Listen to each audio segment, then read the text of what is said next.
over the weekend, the Browns interviewed a defensive coach named Matt Eberflus. And Eberflus, we're just going to call him Matt, is an interesting story to me. For a long time, he coached with Gary Pinkel in college, and then he went on and was with the Cowboys primarily, coaching linebackers. And before the 2018 season, Josh McDaniels gave his word to the Indianapolis Colts that he was going to be the head coach.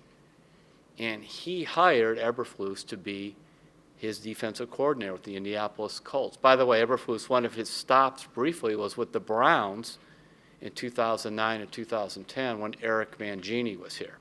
So anyway, Eberflus goes to Indianapolis, figures, oh great, I'm finally getting a chance to be a defensive coordinator.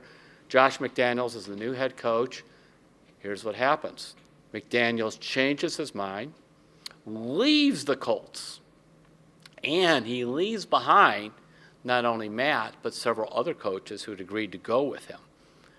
This creates a problem. So Indianapolis is scrambling around, trying to find a coach. They finally do.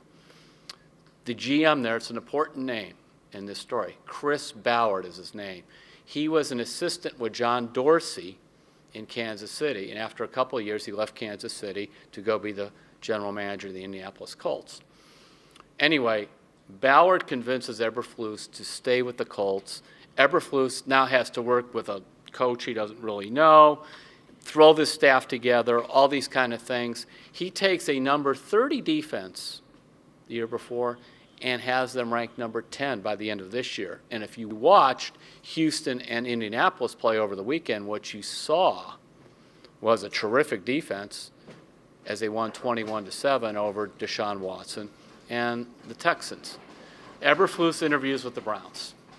And at first I thought, well, this is just kind of an interesting thing. But then I realized, if I'm John Dorsey, I know a lot about Eberflus already because I know that he would be talking to Chris Ballard, and then how Ballard and Dorsey, I mean, basically give him the straight shot. Secondly, here's what you know. You know that freddie-kitchens would probably stay if Eberflus becomes the head coach because his stuff is on the defensive side of the ball. Kitchens is on offense. Finally, now I'm going to double back to Josh McDaniels. Now, as far as I know, the Browns have not interviewed Josh McDaniels. You know, the word is now that Josh McDaniels is interested in the Browns. If I'm the Browns, I'm not interested in Josh McDaniels. You know, over the years, McDaniels has not only flirted with the Browns, but other teams about going there. But that thing last year with the Colts, to me, was really appalling. Because not only did he pull back, he left a lot of coaches like Eberflus stuck. Fortunately, Indianapolis worked through all that. Meanwhile, what Eberflus does, which is very impressive to me, is he was able to take a really bad situation and turn it good. So I have a feeling a guy who most of us have barely heard of, Matt Eberflus, might be a very serious candidate for the Browns, and I hope that's not true of Josh McDaniels.